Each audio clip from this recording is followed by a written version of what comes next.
안녕하세요. 제 이름은 김성자라고 합니다. 정말 큰일 날 뻔했던 제 이야기 좀 들어주세요.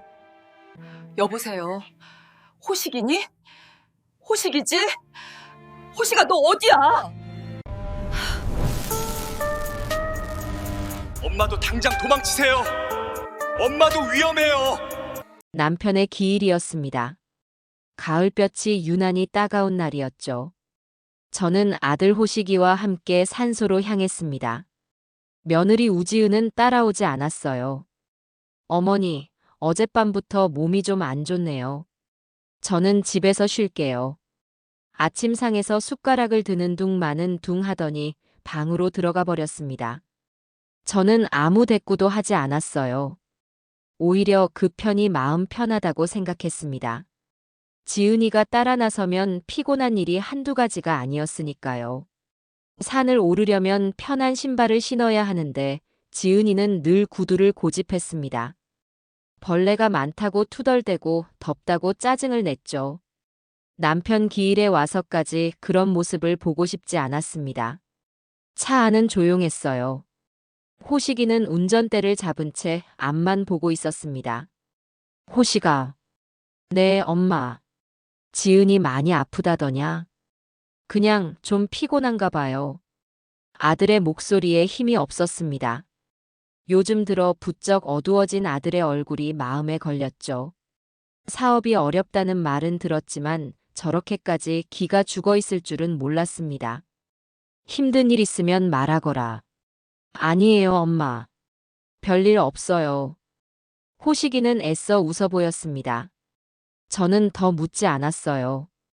그저 아들의 마른 어깨가 안쓰러울 뿐이었습니다. 산소에 거의 다다를 무렵이었습니다. 호식이의 휴대폰이 울렸죠. 아들은 화면을 흘깃 보더니 받지 않고 꺼버렸습니다. 전화 받지 않니? 아, 스팸 전화예요. 일하는 데서 온 전화면 어쩌려고. 괜찮아요. 급한 일 아니에요. 호식이는 억지로 말을 끊고 라디오 소리를 키웠습니다. 저는 창밖으로 고개를 돌렸습니다. 더 이상 대화가 이어지지 않았죠. 주차장에 차를 대고 예초기와 낫을 챙겨 들었습니다. 남편의 산소는 산 중턱쯤에 있었죠. 가파른 길을 오르는데 호식이가 제 손을 잡아주었습니다. 엄마 힘들지 않으세요? 괜찮다. 내가 다 할게요. 엄마는 저기 앉아 계세요. 산소에 도착하자마자 호식이가 예초기 시동을 걸었습니다. 부르릉 하는 소리가 조용한 산을 울렸습니다. 저는 돗자리를 펴고 앉아 땀을 뻘뻘 흘리는 아들의 뒷모습을 바라봤습니다. 참 착한 아들이었어요. 귀가 얇고 순에 빠져서 탈이었지만요. 저 녀석이 저 며느리를 만나 고생하는 걸 생각하면 속이 터졌습니다. 지은이는 호식이의 사업 자금이 필요할 때만 제게 살갑게 굴었습니다. 어머니, 호식 씨가 이번 일만 잘 되면 어머니께 2배로 갚을 거예요. 그렇게 제 상가 보증금을 빼서 사업에 보탠 것이 벌써 3번째였습니다. 엄마, 물 좀 주세요. 아들의 목소리에 저는 퍼뜩 정신을 차렸어요. 저는 보온병에 담아온 시원한 물을 건넸죠. 호식이는 물을 단숨에 들이켰어요. 한참 동안 잡초를 베고 주변을 정리했습니다. 무성했던 봉분 주위가 깨끗해졌어요. 이제 좀 낫네. 아버지가 시원하시겠어요. 가져온 과일과 포를 꺼내 간단히 상을 차렸습니다. 호식이와 나란히 절을 올렸죠. 여보, 호식이 좀 잘 좀 보살펴줘요. 저 녀석이 요즘 영 힘이 없네. 당신이라도 좀 도와줘요. 속으로만 남편에게 인사를 건넸습니다. 호식이는 한참 동안 엎드려 일어나지 않았습니다. 무슨 생각을 하는지 알 수 없었죠. 모든 정리를 마치고 짐을 챙겨 일어섰습니다. 슬슬 내려가자. 네, 엄마. 호식이가 예초기를 메고 앞장서려던 참이었습니다. 아, 맞다. 호식이가 갑자기 주머니를 뒤졌습니다. 바지 주머니, 윗옷 주머니를 다급하게 훑었습니다. 왜 그러냐? 지갑을 차에 두고 왔나 봐요. 이런 정신하고는. 엄마, 먼저 내려가 계세요. 무거우니까 짐은 여기 두고요. 내가 금방 가지고 올게요. 같이 가자. 짐은 나눠 들면 되지. 아니에요, 엄마. 금방 갔다 올게요. 여기서 잠깐만 쉬고 계세요. 아들은 제 말을 듣지도 않고 가벼운 걸음으로 산길을 뛰어내려갔습니다. 저는 집 옆에 앉아 그늘에서 기다렸죠. 가을 산의 공기가 상쾌했습니다. 남편과 함께 이 산을 오르던 옛 생각이 잠시 났습니다. 10분이 지났습니다. 20분이 지났어요. 보통 걸음으로도 왕복 10분이면 충분한 거리였습니다. 아무리 천천히 걸어도 벌써 돌아왔어야 할 시간이었죠. 슬슬 이상한 생각이 들기 시작했습니다. 저는 휴대폰을 꺼내 아들에게 전화를 걸었어요. 신호음만 가고 받지를 않았습니다. 다시 걸었죠. 전화기가 꺼져 있어. 이번에는 아예 전원이 꺼져 있다는 음성이 나왔습니다. 가슴이 덜컥 내려앉았습니다. 저는 무거운 짐을 그대로 둔 채 산길을 급하게 내려갔습니다. 무릎이 시큰거렸지만 멈출 수 없었어요. 내려가는 내내 아들 이름을 불렀습니다. 호식아. 김호식. 아무리 불러도 대답이 없었습니다. 혹시 산길에서 발을 헛디딘 건 아닌지 주변 숲까지 살폈습니다. 아무런 흔적도 없었습니다. 드디어 주차장에 도착했습니다. 그런데 주차장이 텅 비어 있었어요. 우리가 타고 왔던 아들의 검은색 승용차가 보이지 않았습니다. 이게 무슨 일이지? 저는 주차장 관리실로 뛰어들어갔습니다. 안에는 나이든 관리인 한 분이 라디오를 듣고 있었습니다. 사장님, 혹시 여기 있던 검은색 차 못 봤어요? 웬 차요, 할머니? 아까 우리 아들이 내려왔을 텐데요. 글쎄, 내가 화장실 다녀온 사이에 차 한 대 급하게 빠져나가긴 하던데. 그게 누군지 내가 어찌 알아요? 심장이 미친 듯이 뛰었습니다. 저는 다리가 풀려 그 자리에 주저앉을 뻔했습니다. 정신을 차려야 했습니다. 저는 떨리는 손으로 며느리 지은에게 전화를 걸었습니다. 몇 번이나 신호가 가고 나서야 며느리가 전화를 받았습니다. 애미야. 네, 어머니. 벌써 다녀오셨어요? 지은의 목소리는 너무나 평온했습니다. 방금 잠에서 깬 듯한 목소리였죠. 호식이 너한테 연락 없었니? 호식 씨요, 무슨 일 있으세요? 차가 없어졌다. 호식이도 없어. 제 목소리가 심하게 떨려 나왔습니다. 네, 그게 무슨 말씀이세요? 지갑 가지러 내려간 애가 차랑 같이 없어졌어. 수화기 너머로 지은이가 숨을 들이켜는 소리가 났습니다. 어머니, 혹시 호식 씨가 말 안 하고 어디 간 거 아니에요?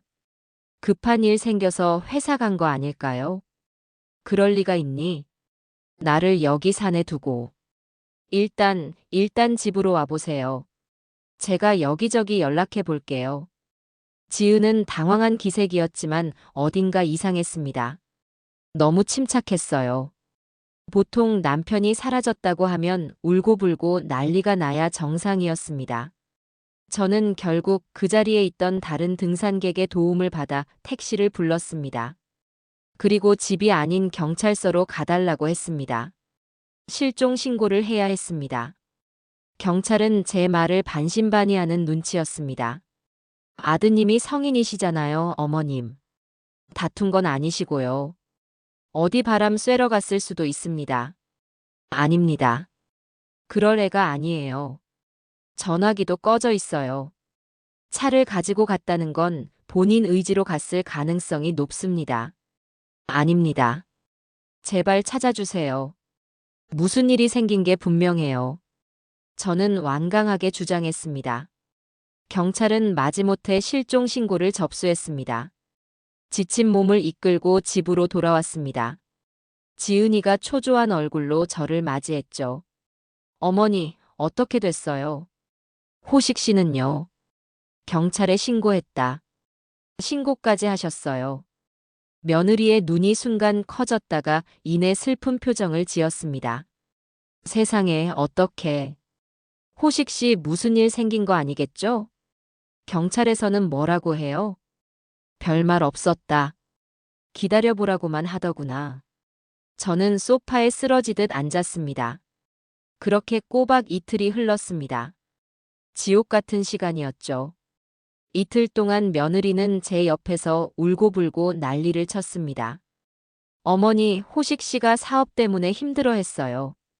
혹시 빚쟁이들한테 잡혀간 거 아닐까요? 제가 아는 사람들한테 다 연락해봤는데 아무도 호식 씨 소식을 몰라요. 아니면 어디 가서 나쁜 마음 먹은 거면 어떡해요. 지은이는 온갖 불길한 소리를 해댔습니다. 처음에는 며느리의 말을 믿었습니다. 아들이 사업 때문에 빚을 진 건 사실이었으니까요. 하지만 시간이 지날수록 며느리의 행동이 이상했습니다. 분명 울고 있는데 눈물이 한 방울도 나지 않았습니다. 밤에는 제 눈치를 보며 방에서 누군가와 계속 통화를 했습니다. 제가 다가가면 황급히 전화를 끊었죠. 저는 아무 말도 들리지 않았어요. 밤낮으로 아들 휴대폰에 전화를 걸었지만 여전히 꺼져 있었습니다. 경찰도 별다른 소식이 없었어요. CCTV에는 아들 차가 산을 빠져나가는 것만 찍혔습니다. 운전자가 누군지는 식별이 불가능했죠. 3일째 되는 날 밤이었습니다. 저는 거실 소파에서 뜬 눈으로 밤을 지새우고 있었습니다. 지은이는 자기 방에서 자는지 조용했어요. 그때였습니다. 제 휴대폰이 희미하게 진동했습니다. 낯선 공중전화 번호였습니다. 가슴이 다시 뛰기 시작했습니다. 저는 떨리는 손으로 통화 버튼을 눌렀습니다. 여보세요. 엄마. 아들 호식이의 목소리였습니다. 목소리가 갈라지고 잔뜩 쉬어 있었습니다. 주변이 몹시 시끄러웠습니다. 호식아, 너 어디야? 너 괜찮아? 제가 소리치자 아들이 다급하게 말했습니다.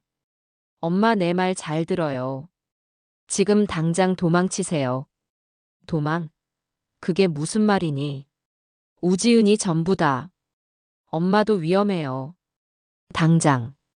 호식아. 김호식. 전화가 뚝 끊겼습니다. 뚜뚜. 차가운 신호음만 귓가를 때렸습니다. 저는 그 자리에 얼어붙었습니다. 우지은이 전부다. 엄마도 위험해요. 아들의 마지막 말이 뇌리를 스쳤습니다. 그 순간 며느리 방 쪽에서 작은 달칵 소리가 들렸습니다. 저는 숨을 죽였습니다. 지은이가 방문을 살짝 열고 거실 쪽을 엿보는 것이 느껴졌습니다. 저는 일부러 태연하게 중얼거렸습니다. 누가 장난 전화를 다 하고. 이 밤중에. 휴대폰을 소파에 내려놓았습니다. 심장이 터질 것 같았지만 저는 천천히 일어섰습니다. 화장실에 가는 척 복도를 걸었습니다. 지은의 방 문틈이 조용히 닫히는 것을 확인했습니다. 그제야 모든 조각이 맞춰졌습니다. 벌초에 오지 않겠다던 며느리. 너무나 침착했던 며느리. 빚쟁이 이야기를 꺼내던 며느리. 이건 사고가 아니었습니다. 계획된 범행이었습니다. 다음은 제 차례였습니다. 정신이 번쩍 들었습니다. 저는 화장실에 들어가 물을 틀었습니다. 수도꼭지에서 물이 쏟아지는 소리가 요란하게 울렸습니다. 저는 변기 뚜껑을 밟고 일어섰습니다. 화장실의 작은 창문을 열었습니다. 신발을 신을 시간도 없었습니다. 저는 맨발로 잠옷바람으로 화장실 창문을 넘어섰습니다. 화장실 창틀에서 뛰어내렸어요. 쿵 하는 소리와 함께 발바닥에 날카로운 아픔이 전해졌습니다. 새벽의 차가운 공기가 잠옷을 뚫고 들어왔어요. 빌라 1층이라 다행이었습니다. 발바닥을 보니 뾰족한 돌에 긁혀 피가 조금 났습니다. 하지만 아픔을 느낄 새가 없었죠. 정신없이 화단 덤불 뒤로 몸을 숨겼어요. 심장이 입 밖으로 튀어나올 것 같았습니다. 그때였습니다. 익숙한 자동차 엔진 소리가 골목 어귀에서 들려왔습니다. 며느리 지은이의 차였습니다. 저는 덤불 속에서 숨을 죽였습니다. 차가 우리 집 현관 앞에 멈춰 섰습니다. 지은이가 운전석에서 내렸어요. 조수석에서도 낯선 남자가 내렸습니다. 검은 옷을 입은 덩치 큰 남자였죠. 지은이는 차갑고 침착한 얼굴로 남자를 향해 고갯짓을 했습니다. 어머니, 주무세요. 집안을 향해 한 번 부르는 척 하더군요. 대답이 없자 남자가 가방에서 무언가를 꺼냈습니다. 그것은 열쇠공들이 쓰는 도구였습니다. 그들은 제 집의 최신식 도어록을 망가뜨리려는 게 아니었습니다.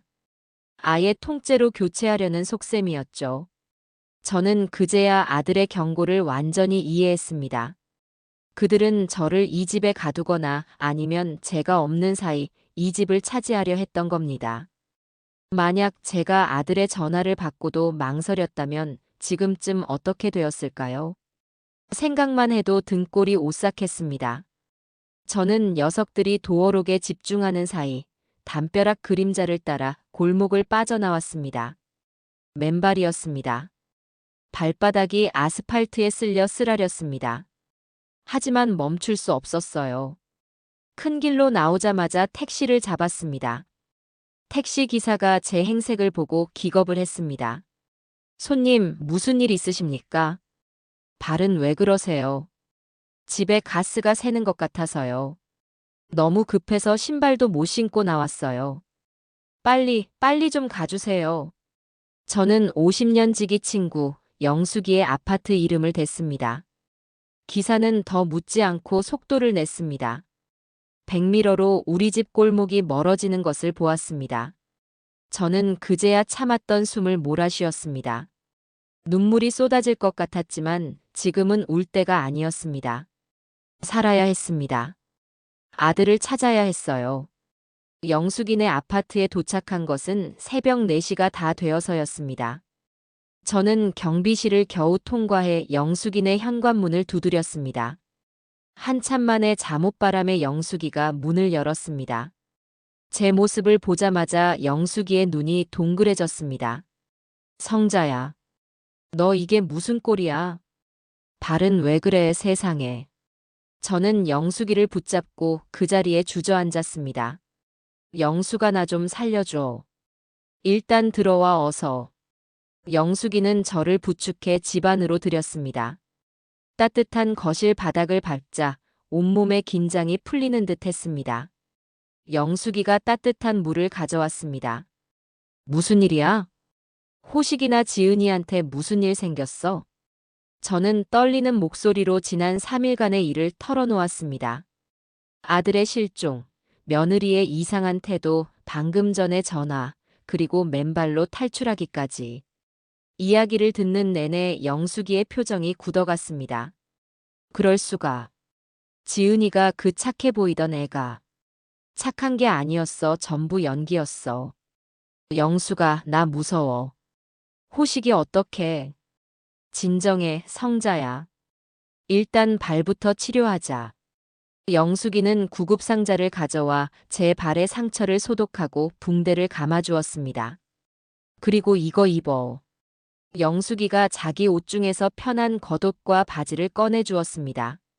날 밝으면 다시 생각해보자. 일단 여기서 좀 쉬어. 아니, 지금 쉬면 안 돼. 날이 밝으면 개들이 날 찾으러 다닐 거야. 내가 사라진 걸 알면 가만히 있지 않을 거야. 그럼 어떡할 건데? 경찰에 가야지. 아니, 경찰에 가면 안 돼. 왜? 신고해야지. 지은이가 날 치매 환자로 몰고 갈지도 몰라. 아들을 내가 숨겼다고 할지도 모른다고. 호식이가 걔들 손에 있는데. 영숙이는 제 말에 입을 다물었습니다. 사태가 생각보다 훨씬 심각하다는 것을 깨달은 듯 했죠. 성자야, 그럼 일단 너희 집 상황이라도 좀 보자. 너희 집 골목에 CCTV 있지. 경비실에 아는 사람이 있어. 가서 보자. 걔들이 지금 뭘 하는지. 우리는 다시 집을 나섰습니다. 영숙이가 자기 아들 운동화를 신겨주었습니다. 발이 퉁퉁 부어 신발이 겨우 들어갔습니다. 영숙이는 아파트 경비실로 저를 데려갔습니다. 다행히 영숙이와 안면이 있는 경비 반장님이 근무 중이었죠. 반장님, 저기 우리 친구 집 골목 CCTV 좀 볼 수 있을까요? 무슨 일 있으신데요? 집에 도둑이 든 것 같아서요. 경비 반장님은 흔쾌히 모니터를 돌려주었습니다. 우리는 새벽 3시 50분경에 화면을 돌려봤습니다. 선명하게 찍혔습니다. 지은이의 차가 멈춰 서고 낯선 남자가 내렸습니다. 그들은 현관 도어록을 부수는 게 아니었습니다. 가져온 새 도어록으로 아예 교체하고 있었습니다. 작업은 아주 능숙하고 빨랐습니다. 10분도 채 걸리지 않았죠. 그동안 지은이는 팔짱을 낀 채 주변을 망보고 있었습니다.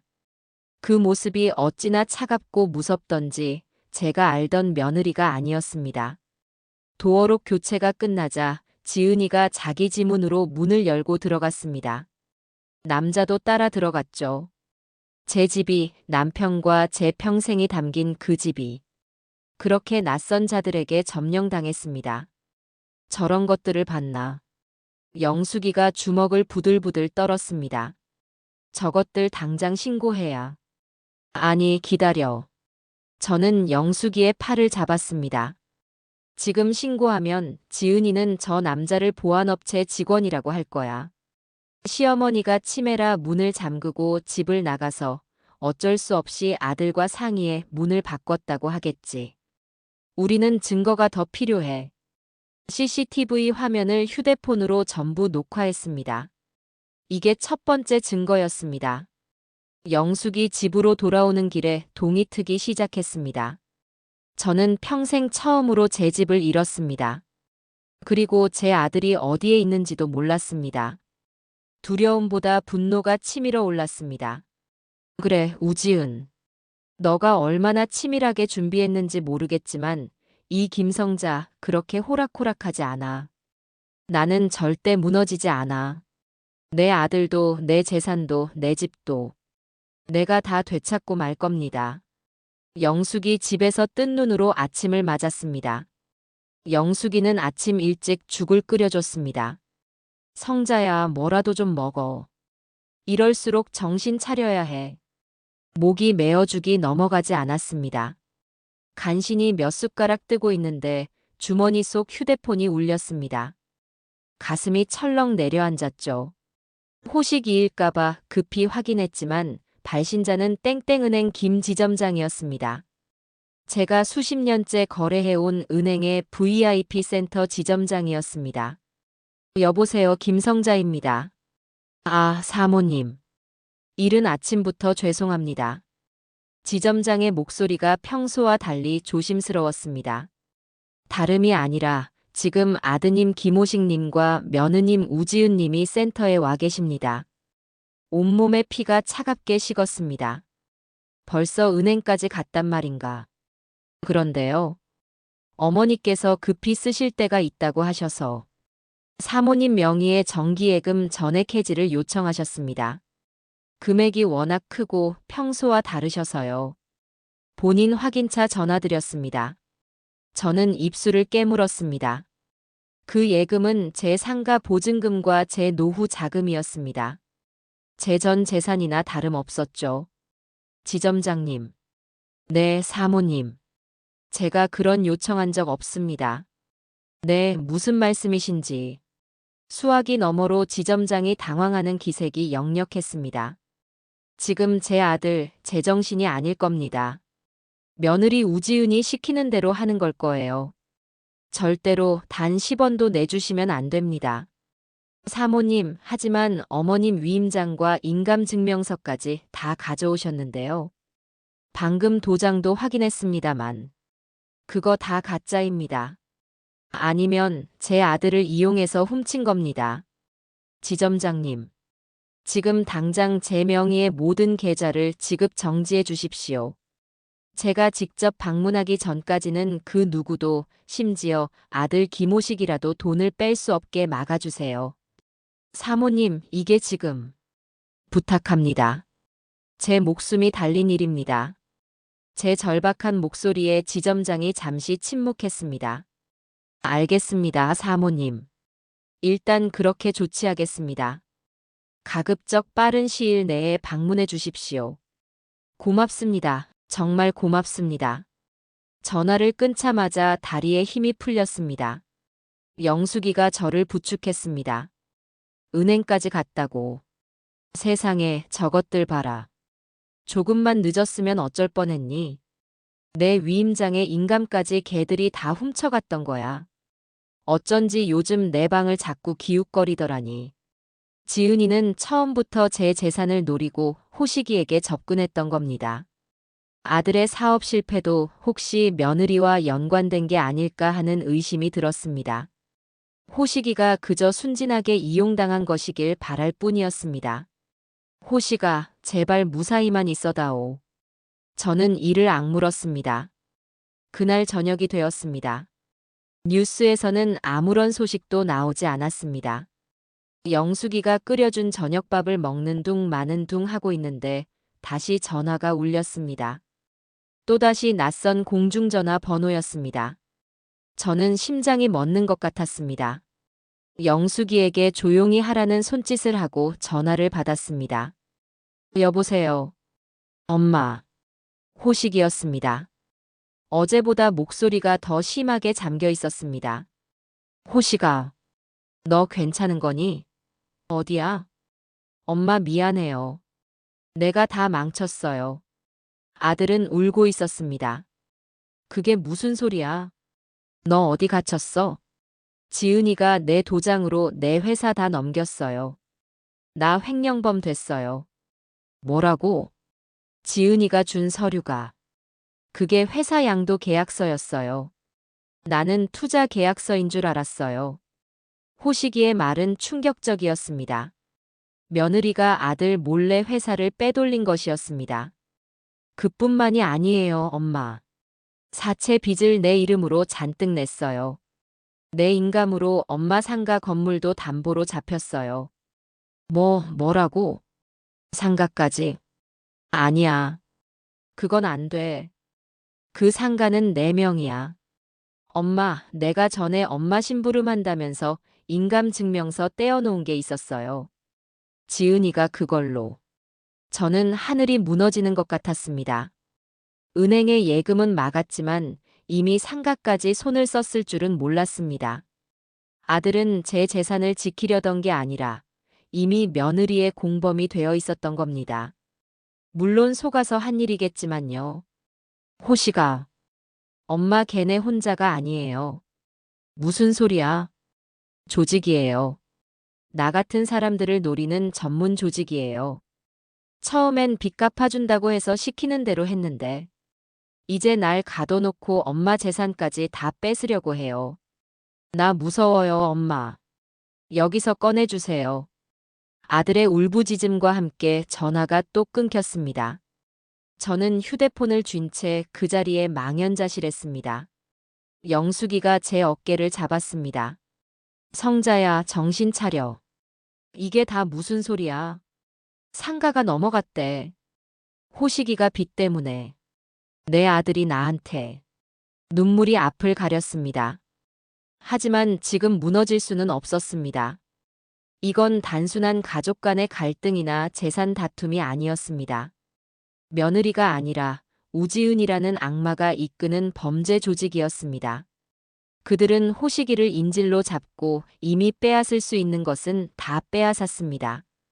그리고 마지막 남은 제 예금을 노렸던 겁니다. 제가 집에서 도망친 것을 알면 그들은 이제 무슨 짓을 할까요? 호식이를 가만두지 않을 겁니다. 그리고 저를 찾기 위해 혈안이 될 겁니다. 저는 주먹을 꽉 쥐었습니다. 분노가 온몸을 휘감았습니다. 그래, 조직이라고. 얼마나 대단한 조직인지 내가 한번 상대해주지. 내 아들을 망가뜨리고 내 평생을 앗아가려고 해. 절대 용서할 수 없었습니다.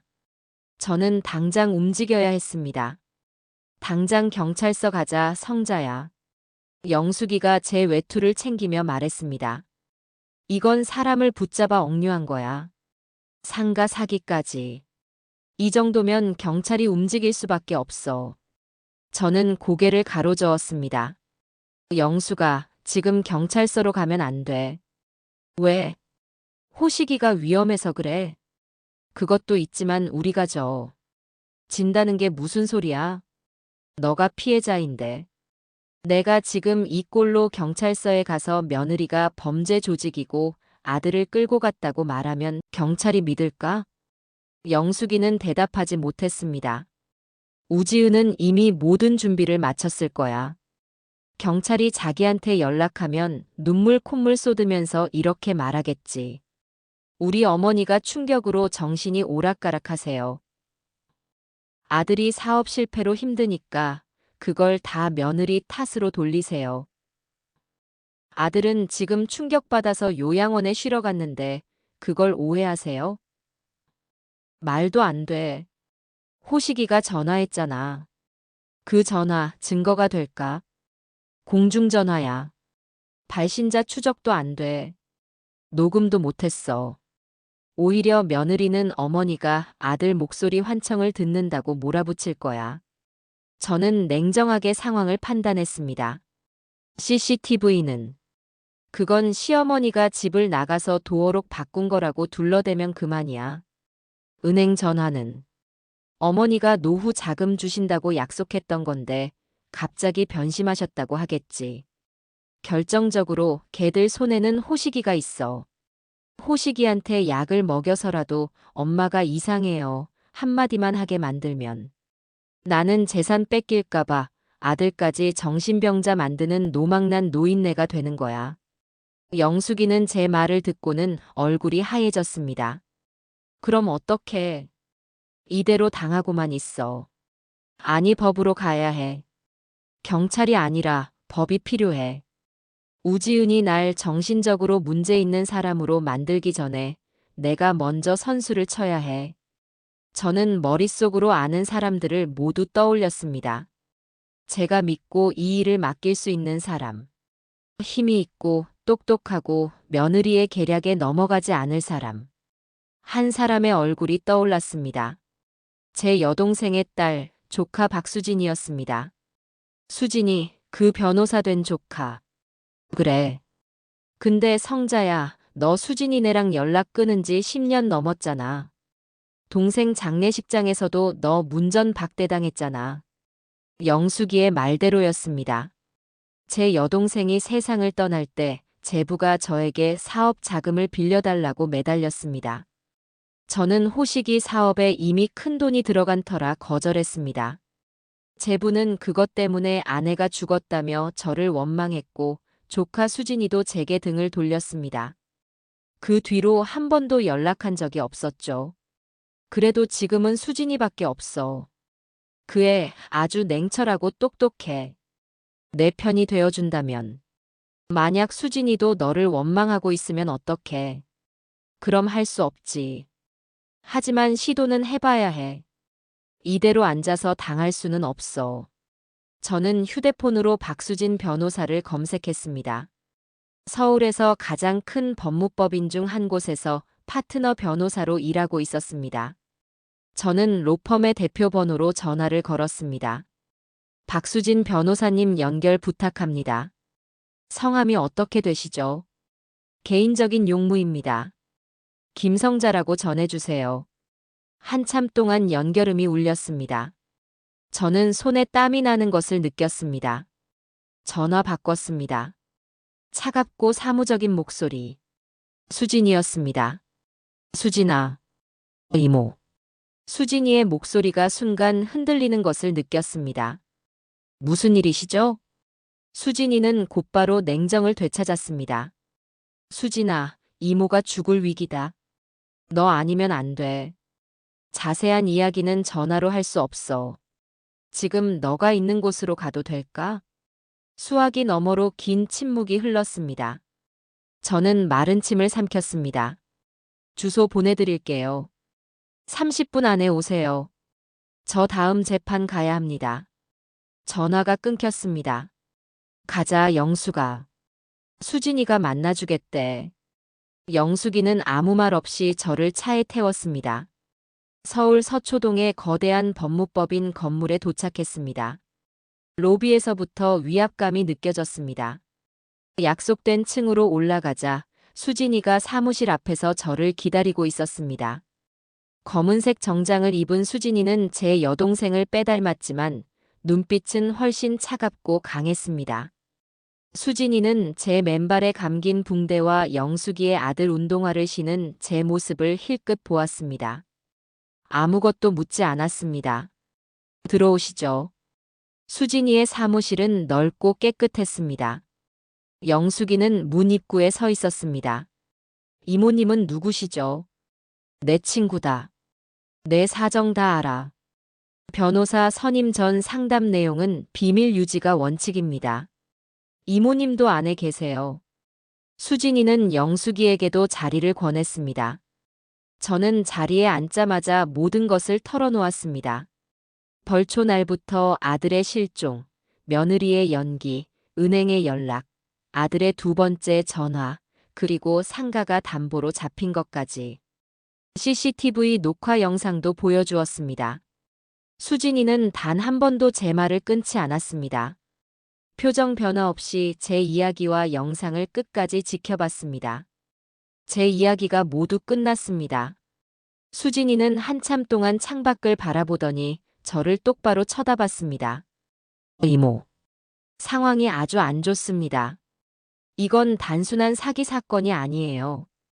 조직적인 범죄입니다. 며느리 우지은은 아마 본명도 아닐 겁니다.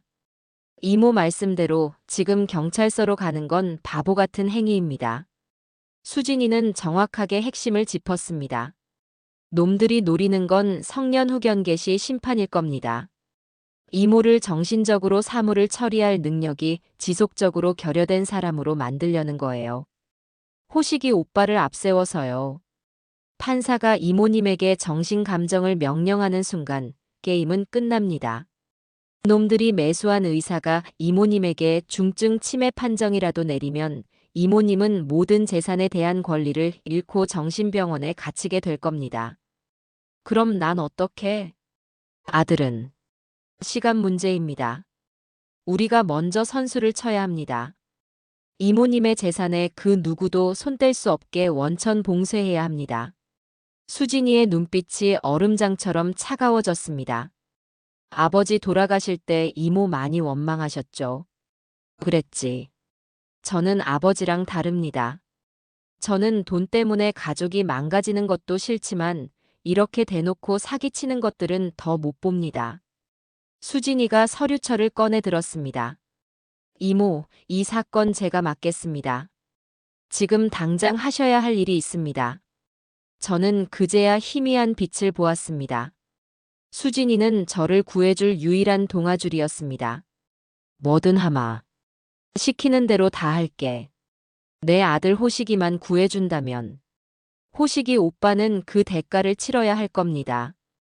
하지만 이모의 재산은 제가 지켜드리죠.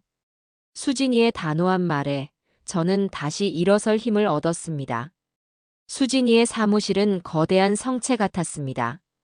저는 그곳에서 처음으로 희망을 보았죠. 이모, 지금부터는 속도전입니다. 수진이가 인터폰으로 누군가를 불렀습니다. 곧이어 다부진 인상의 중년 남자가 사무실로 들어왔어요. 황 실장입니다. 인사하세요. 제가 가장 신뢰하는 분입니다. 탐정, 뭐 그런 일 하시는 분이죠. 황 실장이라는 분은 저와 영숙이에게 가볍게 목례를 했습니다. 이모, 황 실장님께는 제가 이미 기본 정보를 공유했습니다. 며느리 우지은, 그리고 아들 김호식 씨의 행방입니다. 황 실장이 입을 열었습니다. 사모님, 며느님 되시는 분의 뒤를 캐는데 시간이 좀 걸렸습니다. 왜요? 그 애가 뭘 숨겼나요? 숨겼다기보다 아예 존재하지 않는 기록입니다. 그게 무슨 말이에요? 우지은이라는 이름은 정확히 3년 전에 개명한 이름입니다. 그 전의 행적은 출생기록 외에는 아무것도 없습니다. 깨끗하게 지워져 있었죠. 역시 수진이의 예상이 맞았습니다. 그럼 가명이나 마찬가지군요. 네, 전문적으로 신분 세탁을 한 것으로 보입니다. 그럼 호식이는? 우리 아들은요? 아드님 휴대폰 위치는 어제 그 공중전화 이후로 완전히 끊겼습니다. 아마 폰을 뺏기거나 버려진 듯 합니다. 하지만 그 공중전화 위치가 경기도 외곽의 한적한 곳이었습니다. 그 주변을 이 잡듯이 뒤지고 있습니다. 황 실장의 말에 가슴이 철렁했습니다. 아들이 얼마나 다급했으면 그 먼 곳에서 전화를 했을까요? 수진이가 황 실장에게 물었습니다. 3년 전 이름은 찾았습니까? 찾았습니다. 하지만 별다른 소득은 없습니다. 개명 전 이름은 우수경이었습니다. 평범한 학창 시절을 보냈고 특별한 전과 기록도 없습니다. 마치 3년 전부터 다른 사람이 된 것처럼요. 이상하군요. 수진이가 턱을 괴고 생각에 잠겼습니다. 그럼 다른 흔적은요? 우지은 아니 우수경의 주변 인물을 샅샅이 뒤졌습니다. 딱 한 사람, 수상한 연결고리를 찾았습니다. 황 실장이 서류 한 장을 꺼내 테이블 위에 올렸습니다. 박민석이라는 남자입니다. 38세. 한때 잘 나가던 IT 벤처 사업가였습니다. 이 남자가 3년 반쯤 전에 파혼한 기록이 있습니다. 그 파혼 상대가 우수경입니다. 파혼 직후 박민석은 파산했습니다. 횡령 및 배임 혐의로 고소당했지만 증거 불충분으로 풀려났죠. 그 이후로 행방이 묘연합니다. 그럼 그 남자는 어디 있나요? 찾기 어렵습니다. 노숙인이 되었거나 어쩌면 황 실장이 말을 흐렸습니다. 하지만 그 노모가 요양병원에 입원 중인 것을 확인했습니다. 박민석이 파산하기 직전에 입원시켰더군요. 어쩌면 그 노모는 무언가 알고 있을지도 모릅니다. 수진이가 저를 바라봤습니다. 이모, 가보셔야겠습니다. 같은 어머니의 입장으로 가셔야 합니다. 그분은 황 실장님이나 저에게는 입을 열지 않을 겁니다. 알겠다, 당장 가자. 저와 영숙이는 황 실장이 알려준 요양병원으로 향했습니다. 수진이는 다른 급한 일이 있다며 저희만 보냈죠. 이모, 절대 이모 신분은 밝히지 마세요. 그냥 아들 때문에 힘들어서 찾아온 사람처럼 행동하세요. 그 여자의 이름을 듣고 반응하는지 살피세요. 병원은 서울 시내에서 멀지 않은 곳에 있었습니다. 하지만 시설은 몹시 낡고 허름했죠. 박민석이라는 남자의 노모 윤 씨 할머니를 찾는다고 했습니다. 간호사는 우리를 다인실의 한쪽 침대로 안내했습니다. 창가 쪽에 한 할머니가 멍하니 창밖만 내다보고 있었습니다. 너무나 마르고 쇠약해 보였습니다. 할머님. 제가 조심스럽게 불렀습니다. 할머니는 천천히 고개를 돌렸습니다. 초점 없는 눈이 저를 향했습니다. 누구신가? 그냥 지나가다 들른 사람입니다. 아들 때문에 속이 상해서 하소연할 데가 없어서 왔어요. 할머니는 아무 말 없이 다시 창밖을 바라봤습니다. 영숙이가 한숨을 쉬었습니다. 할머니, 저희도 아들 때문에. 아들, 내 아들. 할머니가 그제야 입을 열었습니다. 목소리가 모기 소리처럼 작았습니다. 내 아들, 불쌍한 내 아들. 가슴이 덜컥했습니다. 저는 할머니의 손을 조심스럽게 잡았습니다. 할머니, 아드님한테 무슨 일이 있으셨어요? 그년 때문이야. 그년이요? 내 아들 등쳐먹고 내 아들 바보 만들고. 할머니의 눈에서 눈물이 흘렀습니다. 우리 아들이 얼마나 착했는데. 얼마나 효자였는데. 그년이 다 망쳤어. 혹시 그 여자 이름이? 저는 숨을 참고 물었습니다. 우지은 혹은 우수경이라고 합니까? 그 이름을 듣는 순간 할머니의 눈빛이 변했습니다. 저를 와락 붙잡는 손에 힘이 들어갔습니다. 당신도 당했어? 네. 그 여자가 내 아들을. 할머니는 말을 잇지 못하고 흐느꼈습니다. 똑같았어요. 처음엔 천사처럼 굴었죠. 간이고 쓸개고 다 빼줄 것처럼. 그러다 우리 아들 회사를 빚더미에 앉혔어요. 아들 도장을 훔쳐서 아들을 횡령범으로 만들었어요. 그리고 가뒀어요. 아들한테 내가 치매라고.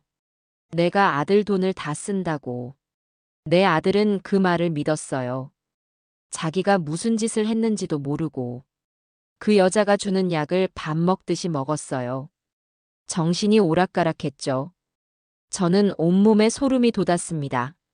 제 아들 호식이의 이야기와 똑같았습니다. 지은이는 상습범이었습니다. 이런 식으로 한 가정을 완벽하게 파괴해왔던 겁니다. 할머니, 아드님은 지금 어디 계세요? 몰라, 3년 전에 나 여기 데려다 놓고 그 뒤로 한 번도 안 왔어. 그년이 데려갔겠지. 어디 가서 죽었는지 살았는지도 몰라. 할머니는 제 손을 붙잡고 오열했습니다. 저는 할머니를 차마 똑바로 볼 수 없었습니다. 저 역시 저렇게 될 수 있었습니다. 호식이도 저렇게 사라질 수 있었습니다. 아니, 지금 그러고 있는 중인지도 몰랐습니다. 저는 할머니의 손을 마주 잡았습니다. 할머니, 제가 그 여자 벌받게 할게요. 제가 꼭 잡을게요. 그러니까 힘내세요. 할머니는 그저 고개만 저으며 울었습니다. 요양병원을 나오는 제 다리가 천근만근 무거웠습니다. 성자야, 그녀는 사람이 아니다. 영숙이도 분노에 치를 떨었습니다. 그래, 사람은 아니지. 하지만 덕분에 확실해졌어. 우지은은 절대 용서하면 안 될 존재라는 걸. 그리고 호식이도 위험하다는 걸. 저는 수진이에게 바로 전화를 걸었습니다. 모든 사실을 전했습니다. 수진이의 목소리는 여느 때보다 차가웠습니다. 알겠습니다, 이모.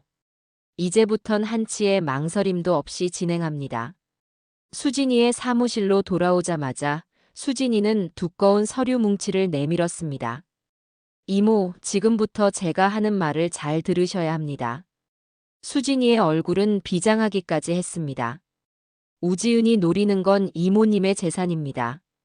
그걸 막지 못하면 아무도도 구할 수 없습니다. 알고 있다. 은행 예금은 막아놨잖니. 부족합니다, 이모님. 상가 건물은 이미 놈들 손에 담보로 잡혔습니다. 지금은 예금이지만 놈들은 어떻게든 이모님을 무너뜨릴 겁니다. 아까 말씀드린 성년후견 개시 심판을 청구할 거예요. 이모님을 법적으로 판단 능력이 부족한 사람으로 만들 겁니다. 그럼 내가 어떻게 해야 하니? 수진이는 서류의 첫 장을 가리켰습니다. 자산 신탁 계약서라고 적혀 있었습니다. 신탁 그게 뭐냐? 이모님의 모든 재산을 신탁회사에 맡기는 겁니다. 이모님의 전 재산, 예금, 부동산, 그리고 그 상가 건물까지 전부요. 그걸 왜 맡겨? 그건 내 건데. 이모, 잘 들으세요. 지금 이모님은 김성자 개인이지만 이 계약이 성사되면 이모님의 재산은 김성자 패밀리 신탁이라는 법적인 보호막 안으로 들어갑니다. 수익자는 이모님과 호식이 오빠로 지정할 겁니다. 하지만 수진이가 다음 장을 넘겼습니다. 관리 및 처분 권한은, 즉 돈을 빼거나 재산을 팔 수 있는 권한은 이모님이 아니라 신탁사와 제가 공동으로 갖게 됩니다. 저는 눈을 크게 떴습니다. 그럼 나도 내 돈을 마음대로 못 쓴다는 말이니? 네, 저와 신탁사의 공동 승인 없이는요. 그건 나도 믿지 못하겠다는 거냐? 반대입니다, 이모. 이모님을 완벽하게 보호하기 위한 조치입니다. 만약 놈들이 이모님을 협박해서 도장을 찍게 한다 해도 소용없습니다. 제 승인이 없으면 무효니까요. 놈들이 호식이 오빠를 협박해도 마찬가지입니다. 심지어 법원에서 이모님에게 판단 능력이 부족하다는 판정을 내려도 이 신탁 재산은 법원조차 함부로 처분할 수 없습니다. 이모님을 위한 완벽한 방패막이가 되는 겁니다. 저는 수진이의 말을 듣고서야 그 의미를 깨달았습니다. 내 모든 재산을 내 손에서 떠나보내야만 역설적으로 내 재산을 지킬 수 있다는 말이었습니다. 이모, 망설일 시간 없습니다. 놈들이 법원에 서류를 접수하기 전에 우리가 먼저 이 신탁을 등기해야 합니다. 알겠다 하자. 하지만 호식이는 어떻게 되니? 호식이 오빠도 수익자에 포함됩니다. 호식이 오빠가 돌아와도 혼자서는 돈을 못 씁니다. 그 아이가 또다시 우지은 같은 여자에게 속아 넘어가는 일을 막는 겁니다. 이건 이모님뿐만 아니라 호식이 오빠도 지키는 길이에요. 저는 더 이상 망설일 이유가 없었습니다. 필요한 서류는 다 가져왔습니다. 여기 서명하시죠. 저는 수진이가 내민 수십 장의 서류에 도장을 찍고 서명했습니다. 제 평생을 바쳐 이룬 모든 것이었습니다. 그것을 조카의 손에 맡기는 순간이었습니다. 영숙 이모님, 증인으로 서명 부탁드립니다. 영숙이도 떨리는 손으로 서명을 했습니다. 이제 은행과 등기소로 가겠습니다. 수진이는 곧바로 저희를 데리고 은행의 신탁부로 향했습니다. 은행 지점장은 수진이가 내민 서류들을 보고 놀라는 눈치였지만 변호사와 함께 온 저를 보고 군말 없이 업무를 처리했습니다. 제 모든 예금 통장이 해지되고 김성자 패밀리 신탁 명의의 새 통장으로 이전되었습니다. 곧바로 등기소로 향했습니다. 담보로 잡혔다는 상가 건물. 이모, 걱정 마세요. 놈들이 담보로 잡았어도 그건 불법 사문서 위조입니다. 신탁 등기를 먼저 완료하면 놈들이 그 담보를 실행할 수 없습니다. 우리가 소송에서 이길 수 있어요. 모든 서류 접수가 끝났습니다. 등기소 밖으로 나오자 해가 뉘엿뉘엿 지고 있었습니다. 온몸에 힘이 빠졌습니다.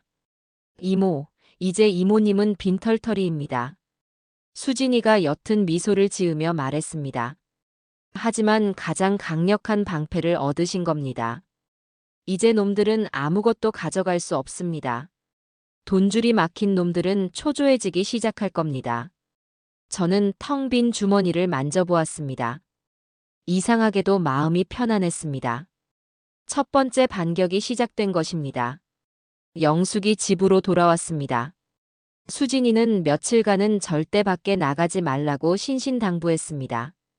영숙이가 저녁상을 차려주었습니다. 성자야, 이제 한숨 돌리겠다. 아니, 이제 시작이야. 돈을 못 뺏어간 걸 알면 걔들이 호식이한테 무슨 짓을 할지 몰라. 그럼 어떡해? 기다려야지, 놈들이 먼저 움직이게. 저는 굳은 얼굴로 밥을 씹었습니다. 며칠 동안은 아무 연락도 없었습니다. 지은이도 아들도. 폭풍 전의 고요함처럼 불안했습니다. 황 실장도 아들의 행방을 찾지 못하고 있었습니다. 그렇게 사흘째 되는 날이었습니다. 제 휴대폰이 띠링 울렸습니다. 모르는 번호로 온 문자 메시지였습니다.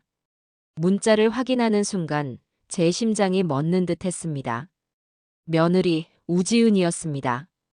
어머니, 어디 계세요? 호식 씨가 많이 아파요. 어머니를 찾아요.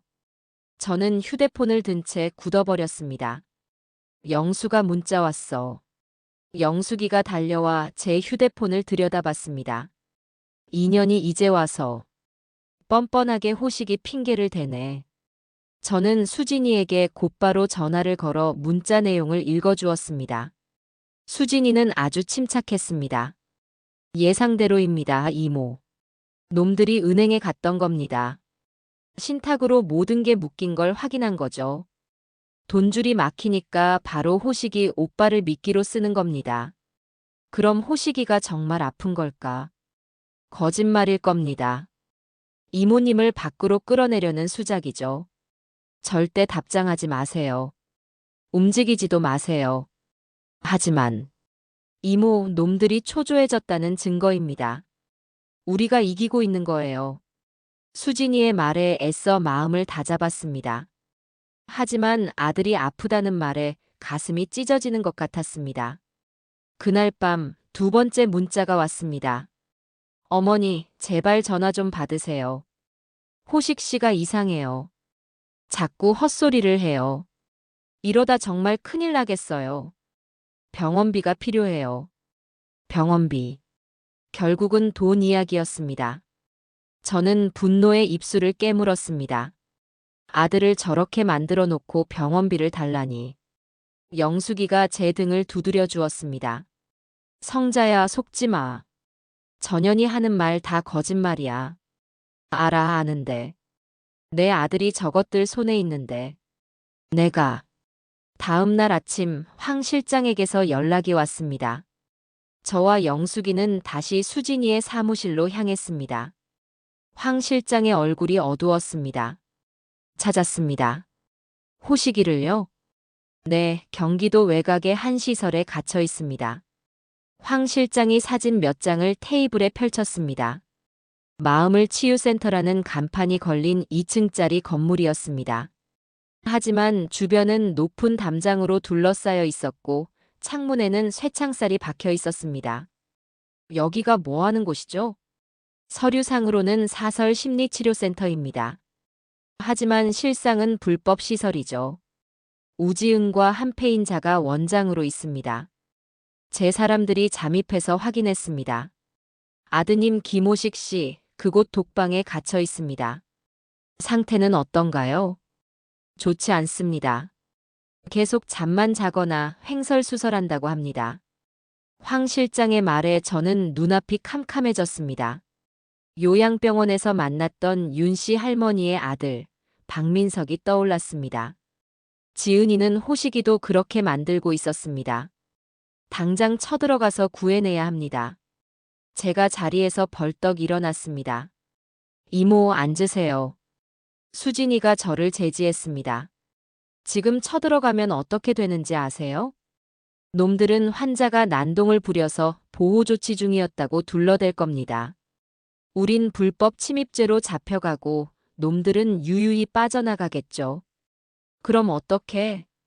내 아들이 저기서. 황 실장님, 그 센터 우지은 명의로 되어 있습니까? 아닙니다. 바지 사장 명의의 유령회사 소유입니다. 우지은과 직접적인 연결고리를 찾기 어렵습니다. 그렇겠죠. 그렇게 허술하게 처리했을 리가 없죠. 수진이가 잠시 생각에 잠겼습니다. 이모, 우지은의 두 번째 계획이 뭔지 알 것 같습니다. 두 번째 계획. 첫 번째 계획은 이모님 재산을 통째로 가로채는 거였습니다. 하지만 우리가 신탁으로 막았죠. 돈이 급해진 놈들이 호식이 오빠를 앞세워 병원비를 요구했지만 이모님이 응하지 않았습니다. 그럼 이제 놈들은 뭘 할까요? 모르겠다. 호식이 오빠를 정신질환자로 만들 겁니다. 저 센터에서 진료 기록을 조작하고 있겠죠. 약으로 호식이 오빠를 망가뜨린 뒤 법원에 성년후견인 지정을 신청할 겁니다. 남편이 정신적으로 무능력하니 아내인 자기가 법적 보호자가 되겠다고요. 그렇게 되면 어떻게 되는데? 호식이 오빠의 법적 대리인이 된 우지은이 수익자의 자격으로 신탁에 이의를 제기할 겁니다. 물론 쉽지 않겠지만 법정 공방이 아주 길고 지저분해지겠죠. 그 사이에 호식이 오빠는 저곳에서 완전히 망가질 겁니다. 저는 수진이의 말을 듣고 온몸이 떨렸습니다. 단순히 재산을 뺏기는 게 아니었습니다. 아들의 인생을 송두리째 파괴하려는 속셈이었습니다. 안 돼, 절대로 그렇게 둘 수 없어. 그럼 어떻게 해야 하니? 수진아. 방법은 하나입니다. 놈들을 그 센터 밖으로 끌어내야 합니다. 우지은과 그 원장놈이 제 발로 그곳을 비우게 만들어야 합니다. 어떻게? 더 큰 미끼가 필요합니다. 놈들이 이모님의 재산을 포기하고도 남을 만큼. 아주 달콤하고 아주 위험한 미끼 말입니다. 수진이의 눈이 번뜩였습니다. 저는 마른 침을 삼켰습니다. 그 미끼가 뭔데? 수진이가 제 쪽으로 몸을 기울였습니다. 이모, 혹시 이모부께서 남기신 유산 중에 공식적으로 신고되지 않은 그런 건 없나요? 예를 들면 금괴 같은 거요. 저는 수진이의 말을 즉각 이해했습니다. 없다, 그런 거. 알아요. 그러니까 지금부터 만드는 겁니다. 이 작전에는 이모님의 오랜 친구, 영숙 아주머니의 역할이 중요합니다. 내가 뭘 하면 되는데? 영숙이가 긴장한 얼굴로 물었습니다. 소문을 내주셔야 합니다. 그냥 소문이 아니라 아주 구체적이고 솔깃한 소문이어야 하죠. 우지은의 귀에 반드시 들어가게요. 수진이는 영숙이에게 정확한 지침을 내렸습니다. 아주머니께서 자주 가시는 미용실, 시장, 그리고 부동산. 특히 이모님이 건물을 가진 동네 부동산이 중요합니다. 거기서 이런 말씀을 하시는 겁니다. 수진이가 영숙이의 눈을 맞추고 또박또박 말했습니다. 첫째, 성자 걔가 요즘 정신이 나간 것 같아. 남편 산소 근처를 매일 어슬렁거린대. 둘째, 비밀인데 걔 남편이 죽기 전에 금괴를 수십 개 숨겨뒀다는 거야. 셋째, 성자가 아들한테 재산 다 뺏기고 지금 그 금괴 찾으려고 혈안이 됐어. 저는 수진이의 말에 감탄했습니다. 이 소문은 세 가지 효과를 동시에 노렸습니다. 첫째, 제가 사라진 이유를 금괴 때문이라고 설명합니다. 둘째, 우지은이 제 재산을 노렸다는 사실을 은근히 흘립니다. 셋째, 돈줄이 막힌 우지은에게 금괴라는 새로운, 더 큰 먹잇감을 던져줍니다. 내가 잘할 수 있을까? 영숙이가 주먹을 쥐었습니다. 하실 수 있어요. 이건 연기가 아닙니다. 친구분을 살리는 일입니다. 황 실장님, 저희 쪽 사람들도 바람을 좀 잡아주세요. 우지은이 고용한 사채업자나 심부름센터 놈들 귀에 흘러 들어가도록요. 알겠습니다, 변호사님. 다음 날부터 영숙이의 작전이 시작되었습니다. 저는 영숙이네 집에서 초조하게 소식을 기다렸습니다. 영숙이는 아침 일찍 가장 손님이 많은 미용실로 향했습니다. 원장님, 나 파마 좀 해야겠어. 어머, 영숙 언니. 근데 호식이 엄마는 요즘 왜 통 안 보여요? 미용실 원장이 기다렸다는 듯이 물었습니다. 영숙이는 목소리를 낮췄습니다. 쉰 말도 마. 걔 요즘 좀 이상해. 이상하다니요? 글쎄, 걔 남편이 죽기 전에 금괴를 좀 숨겨뒀나 봐. 금괴요? 근데 그걸 며느리한테 홀랑 뺏기게 생겼지 뭐야. 아들 사업 망하고 며느리가 재산에 손을 댔나 봐. 그래서 걔가 지금 제정신이 아니야. 그 금괴 찾겠다고 매일 남편 산소 근처를 헤매고 다닌대. 어머, 어머 세상에. 그게 정말이에요? 미용실 안의 모든 귀가 영숙이를 향했습니다. 쉿. 이거 원장님만 알고 있어요. 나중에 걔가 알면 나 죽어. 영숙이는 완벽하게 연기했습니다. 다음은 동네 부동산이었습니다. 저는 그 부동산에 제 상가 건물을 내놓은 적이 있었죠. 사장님, 안녕하세요. 아이고, 사모님. 오랜만이십니다. 근데 사모님은? 아, 성자 콩 팔러 갔어요. 영숙이가 능청스럽게 말을 받았습니다. 콩이요? 아니, 금콩. 금괴 말이야. 혹시 김 사모님이 상가 내놓는다는 말 없었어요? 아니요, 요즘 통 연락이 없으셔서. 무슨 일 있으십니까? 아들 내외가 속을 썩여서 돈이 급한가 본데.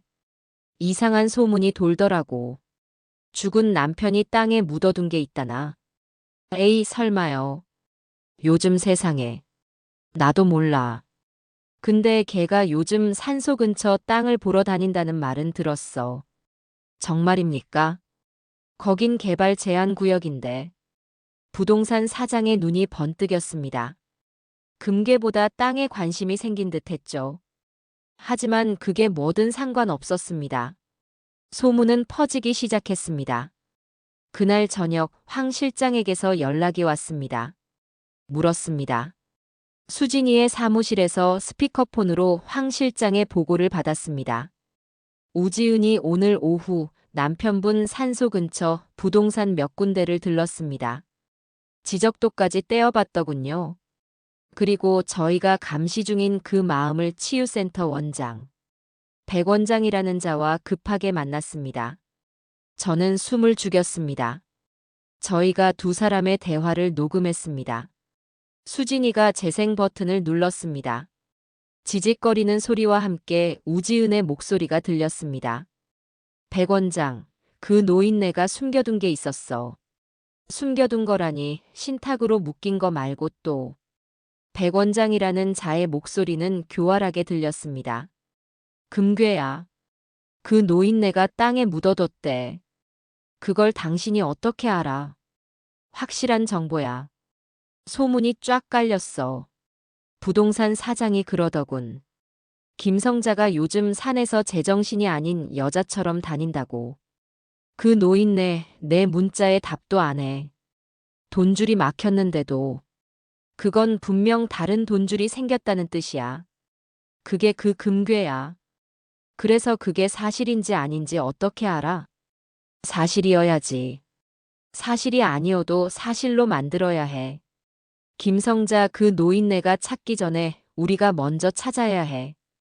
그럼 그 금괴는 우리 몫인가? 당연하지. 김호식 그 어리석은 사람 몫은 없어. 당신이랑 나랑 정확히 반으로 나누는 거야. 녹음이 끝났습니다. 저는 치밀어 오르는 분노를 참았습니다. 김호식 그 어리석은 사람이라니. 제 아들을 저렇게 부르고 있었습니다. 이모 됐습니다. 수진이가 제 손을 잡았습니다. 놈들이 미끼를 물었어요. 그것도 아주 세게요. 이제 호식이를 구할 수 있는 거니? 아직입니다, 이모. 이제 놈들 사이에 균열을 만들 차례입니다. 이 탐욕스러운 두 마리 짐승을 서로 싸우게 만들어야죠. 수진이의 계획은 한치의 오차도 없었습니다. 황 실장님, 그 백 원장이라는 자. 뒷조사는 끝나셨습니까? 네, 변호사님. 의사 면허는 당연히 가짜입니다. 사기전과 사범에 불법적인 약 유통 혐의도 있습니다. 우지은과는 아주 오래전부터 한패였더군요. 박민석 건에도 이자가 깊이 개입했습니다. 박민석을 폐인으로 만든 위험한 약을 공급한 게 바로 백 원장입니다. 그 말을 듣는 순간 호식이의 얼굴이 떠올라 피가 거꾸로 솟았습니다. 탐욕스럽고 의심 많은 전형적인 사기꾼입니다. 그럼 더 쉽죠. 수진이가 차갑게 말했습니다. 놈들은 지금 금괴 생각에 눈이 멀었습니다. 우지은은 백 원장을 이용해 금괴를 찾고 모든 죄를 뒤집어 씌울 생각일 겁니다. 백 원장도 마찬가지겠죠. 우리는 그 의심에 불을 붙이기만 하면 됩니다. 어떻게요? 백 원장에게 익명의 조력자가 접촉할 겁니다. 수진이는 황 실장에게 눈짓했습니다. 황 실장은 곧바로 사무실을 나가 대포폰을 이용해 백 원장에게 전화를 걸었습니다. 물론 저희는 스피커폰으로 모든 것을 듣고 있었습니다. 백 원장은 전화를 받지 않았습니다. 황 실장이 문자를 보냈습니다. 우지은에게 뒤통수 맞기 싫으면 전화 받아. 박민석처럼 되고 싶지 않으면. 1분도 되지 않아 백 원장에게서 전화가 걸려왔습니다. 누구요 당신. 백 원장의 목소리는 잔뜩 경계하고 있었습니다. 황 실장이 음성을 변조해 낮게 말했습니다. 우지은이 금괴를 찾으면 당신한테 나눠줄 것 같아. 무슨 금괴? 난 몰라. 시치미 떼지 마. 당신, 박민석은 어떻게 처리했는지 잊었어. 그 여자, 원래 파트너 뒤통수 치는 게 전문이잖아. 당신은 꼬리 자르기 당할 거야. 모든 죄를 뒤집어 쓰고. 수화기 너머로 백 원장의 거친 숨소리가 들렸습니다. 당신 도대체 뭘 하는 거야? 당신 목적이 뭐야? 돈이야? 목적은 당신이랑 같아. 우지은이 망하는 거지. 하나만 알려주지. 김성자, 그 할머니 지금 산소 근처에 사람 풀었어. 뭐라고? 그 노인네가. 우지은은 당신더러 호식이나 잘 지키라고 하고 혼자 금괴 먹으러 갈걸. 그 여자가 지금 부동산 업자 끼고 땅 파볼 준비하고 있거든. 잘 생각해, 백 원장. 당신 몫은 없을 거야. 황 실장은 그 말만 남기고 전화를 끊었습니다. 됐습니다. 의심의 씨앗은 뿌려졌습니다. 수진이가 말했습니다. 이제 놈들이 어떻게 나오는지 지켜보죠. 황 실장의 감시팀은 센터와 우지은의 차에 모든 감청 장비를 설치해둔 상태였습니다. 아니나 다를까 30분도 되지 않아 우지은이 센터로 향했습니다. 백 원장이 부른 것이 틀림없었죠.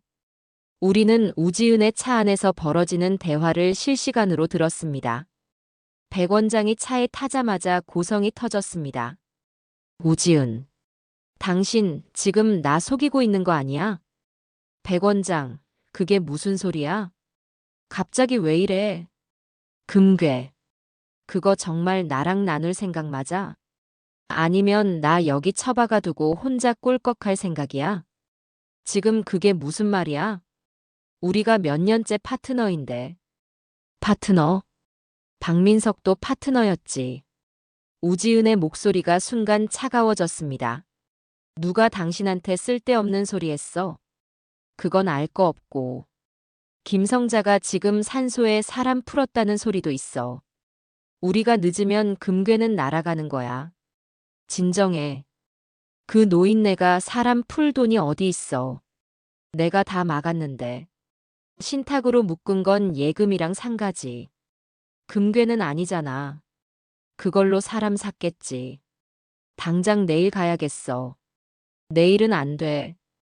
아직 산소 근처 지형도 파악이 안 됐어.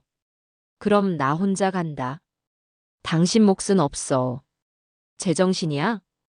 그럼 김호식은 어떡해? 걔 놔두고 가. 그 모자란 사람은 약이나 더 먹여. 며칠은 꼼짝도 못할 거야. 백 원장, 당신. 결정해, 우지은. 나랑 같이 가서 공평하게 나누든가. 아니면 내가 오늘 밤에라도 가서 다 파헤치든가. 한동안 침묵이 흘렀습니다. 알았어. 같이 가. 우지은이 항복했습니다. 내일 밤. 인부 2명만 조용히 데리고 가자. 좋아. 여기 센터는 내가 아는 놈 하나 단단히 박아둘게.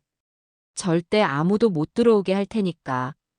그럼 내일 밤 10시에 산소 입구에서 봐. 대화가 끝났습니다. 저는 떨리는 손으로 가슴을 쓸어내렸습니다.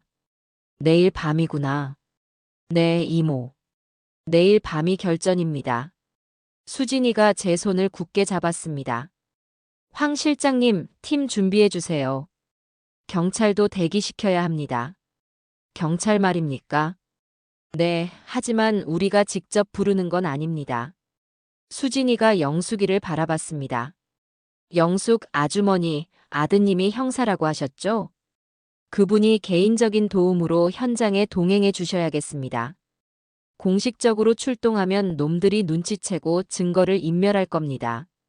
우리가 호식이 오빠를 구출하고 놈들의 증거를 확보한 후에 그때 그분이 신고를 받고 정식으로 출동하는 겁니다. 완벽한 계획이었습니다. 영숙이는 망설임 없이 아들에게 전화를 걸었습니다. 아들, 내일 밤에 시간 좀 내. 네, 알았어요. 저는 영숙이에게 고개를 숙였습니다. 내일 밤. 지옥 같았던 시간이 드디어 끝을 향해 가고 있었습니다. 결전의 날이 밝았습니다. 저는 밤새 한숨도 자지 못했습니다. 영숙이가 끓여준 밥도 목으로 넘어가지 않았습니다.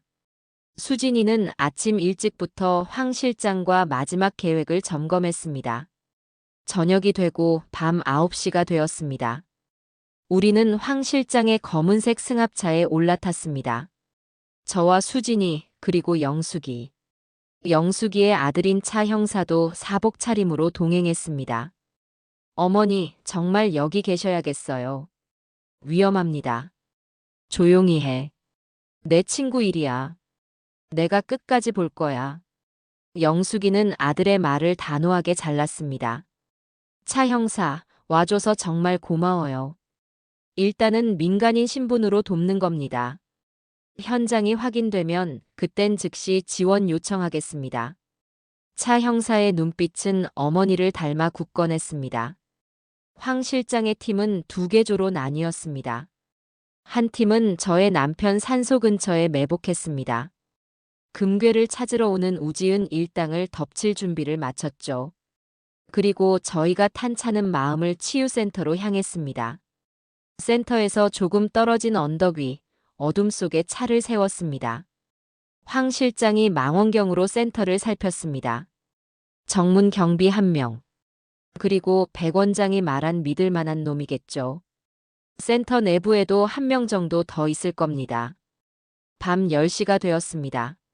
산소 쪽에 매복한 팀에게서 무전이 왔습니다. 목표물 현장 도착. 우지은, 백 원장, 인부 2명. 작업 시작했습니다. 수진이가 저를 바라봤습니다. 이모, 지금입니다. 황 실장님 진입하세요. 황 실장의 지시에 따라 검은 옷을 입은 황 실장의 팀원 4명이 승합차에서 내렸습니다. 그들은 담장을 타 넘는 게 아니었습니다. 센터의 전력을 차단합니다. 황 실장이 노트북으로 무언가를 조작하자 센터 건물이 암흑에 휩싸였습니다. 정문을 지키던 경비가 당황해서 두리번거렸습니다. 뭐야, 왜 이래? 경비가 무전으로 소리치는 것이 들렸습니다. 경비가 건물 뒤편의 차단기를 확인하러 가는 순간 황 실장의 팀원들이 어둠 속에서 뛰쳐나와 순식간에 경비를 제압했습니다. 소리조차 나지 않았습니다. 정문 확보. 황 실장이 미리 복제해둔 마스터키로 현관문을 열었습니다. 저희도 차에서 내려 그 뒤를 따랐습니다. 나도 가야겠어요. 이모, 위험합니다. 저희가. 내 아들이 저기 있어요. 내 눈으로 봐야겠어요. 저는 수진이의 만류를 뿌리치고 건물 안으로 들어섰습니다. 영숙이와 차 형사도 저를 따라 들어왔습니다. 센터 안은 칠흑처럼 어둡고 퀴퀴한 약품 냄새와 음식물 쓰레기 냄새가 진동했습니다. 그때 1층 복도 끝에서 손전등 불빛이 보였습니다. 누구야? 백 원장이 남겨둔 마지막 경비였습니다. 황 실장의 팀원들이 다시 한번 그림자처럼 움직였습니다. 경비가 소리 지를 틈도 없이 모든 상황이 종료되었습니다. 2층 203호입니다. 잠겨 있습니다. 황 실장이 앞장섰습니다. 저희는 삐걱거리는 계단을 밟고 2층으로 올라갔습니다. 203호실 문은 두꺼운 철문이었습니다. 황 실장의 팀원이 휴대용 유압 장비로 문틈을 벌렸습니다. 끼익하는 쇳소리와 함께 문이 열렸습니다. 저는 그들을 밀치고 방 안으로 뛰어들어갔습니다. 방은 지독한 냄새로 가득했습니다. 창문도 없는 독방이었습니다. 구석에 더러운 매트리스 위에 제 아들 호식이가 누워 있었습니다. 호식아. 저는 무너지는 가슴을 부여잡고 아들에게 달려갔습니다. 아들은 앙상하게 마른 채 넋이 나간 눈으로 허공을 보고 있었습니다. 엄마. 저를 알아보는 듯 했습니다. 호식아, 엄마야. 정신 차려. 엄마가 왔어. 제가 아들을 끌어안았습니다. 아들은 초점 없는 눈으로 저를 보더니 희미하게 말했습니다. 엄마 도망쳤어요? 그래, 엄마 도망쳤어. 너 구하러 왔어. 이제 괜찮아. 지은이가 나한테 약을. 아들은 말을 잇지 못하고 다시 눈을 감으려 했습니다. 정신 차려, 아들. 황 실장의 팀원들이 호식이를 둘러엎었습니다. 그때였습니다. 잠깐만요. 수진이가 방 한 구석에 쓰레기통을 뒤졌습니다. 수십 개의 빈 약통이 나왔습니다. 차 형사님. 수진이가 그것들을 차 형사에게 건넸습니다. 차 형사의 얼굴이 굳었습니다. 이거 금지된 약입니다. 이 정도 양이면 단순 투약이 아닙니다. 명백한 범죄 증거입니다. 차 형사는 곧바로 휴대전화를 꺼내 정식으로 신고했습니다. 사람이 갇혀 있다. 경기도 마음을 치유센터. 즉시 지원 바람. 수진이는 백 원장의 사무실로 향했습니다. 금괴를 찾으러 가느라 급했는지 금고 문이 열려 있었습니다. 그 안에는 수십 명의 환자 파일이 있었습니다. 박민석. 수진이가 박민석의 파일을 찾아냈습니다. 그리고 제 아들 김호식의 파일도 있었습니다. 모두 중증 정신질환으로 조작된 진료 기록이었습니다. 모두 증거입니다. 챙기세요. 황 실장의 팀원들이 증거 자료를 쓸어 담았습니다. 우리는 호시기를 업고 건물 밖으로 나왔습니다. 차가운 밤 공기를 들이마시자 그제야 살 것 같았습니다. 멀리서 경찰 사이렌 소리가 요란하게 울리기 시작했습니다. 이모, 빨리 차에 타세요. 호시기는 병원으로 가야 합니다. 저는 아들의 손을 꼭 잡았습니다. 아들은 여전히 의식이 흐릿했지만 제 손을 마주 잡는 힘이 느껴졌습니다. 수진아, 고맙다. 정말 고맙다. 아직 안 끝났습니다, 이모. 수진이가 운전석에 앉은 황 실장에게 말했습니다. 산소 쪽으로 가주세요. 지금 가면 위험하지 않을까요? 황 실장이 백미러로 저를 살폈습니다. 아닙니다. 놈들은 지금 무덤을 파느라 정신이 없을 겁니다. 이모, 괜찮으시겠어요? 수진이가 제 손을 잡았습니다. 저는 뒷좌석에 쓰러져 있는 아들의 마른 손을 쥐었습니다. 아직 온기가 남아 있었어요. 가야지, 가야 해. 내 아들을 이렇게 만든 것들. 자기들이 판 구덩이에 스스로 묻히는 걸 내 눈으로 봐야겠다. 제 목소리는 분노로 떨리기보다 차갑게 가라앉았습니다. 영숙이가 제 어깨를 말없이 두드려 주었습니다. 영숙이의 아들 차 형사는 뒷좌석에서 계속 본청과 무전을 주고받았습니다. 네, 현장 확보했습니다.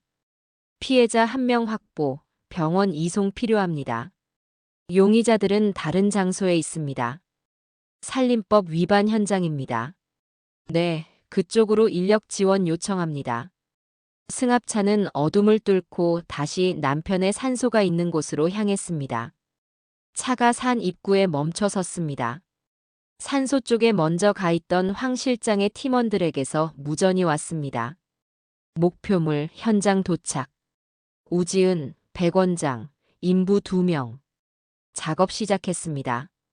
우리도 올라갑니다. 황 실장과 팀원 2명이 먼저 차에서 내려 어둠 속으로 사라졌습니다. 수진이가 저를 부축했습니다. 이모, 호식이는 차 형사님이랑 영숙 이모님이 돌보실 거예요. 저랑 같이 가시죠. 그래. 저와 수진이는 천천히 산길을 올랐습니다. 차가운 밤 공기가 폐부 깊숙이 들어왔습니다. 맨발로 도망치던 그날 밤과는 모든 것이 달랐습니다. 그때는 도망쳤지만 지금은 심판하러 가는 길이었습니다. 산 중턱에 다다르자 저 멀리 숲속에서 희미한 불빛이 새어나왔습니다. 그리고 거친 숨소리와 함께 흙 파는 소리가 들려왔습니다.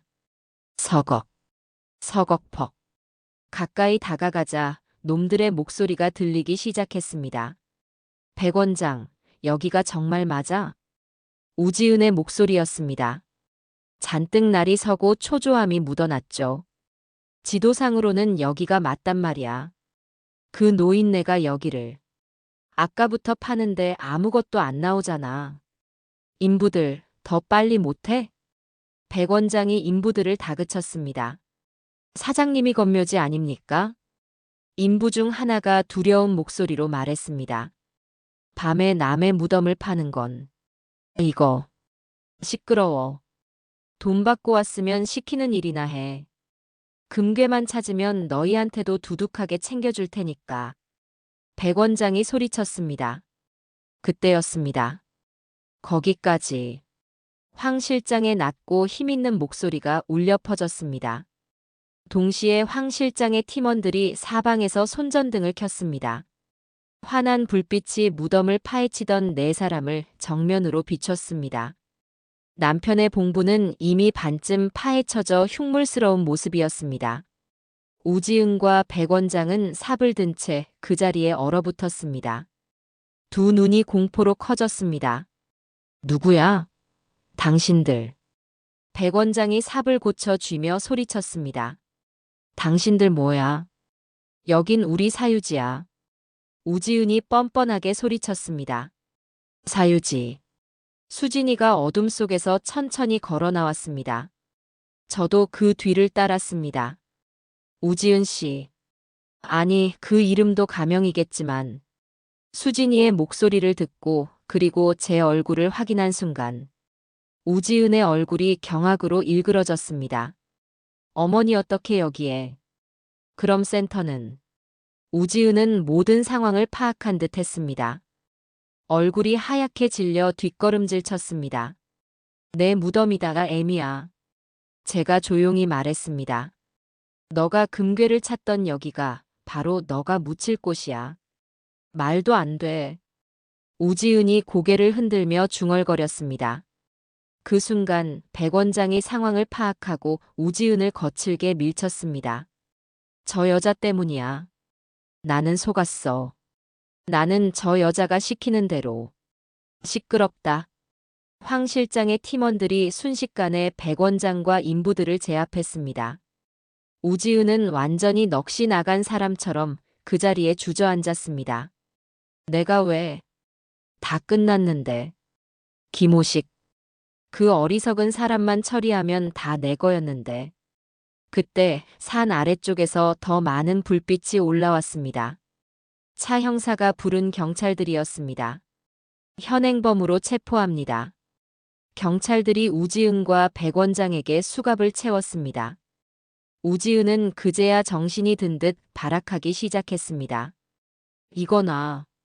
이거 놓으라고. 내가 뭘 잘못했는데. 백 원장. 이 배신자. 너 때문이야.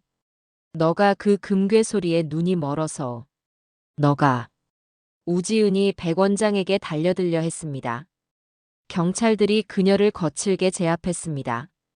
백 원장은 모든 것을 포기한 듯 고개를 숙였습니다. 그러더니 저를 쳐다보며 말했습니다. 김성자 씨.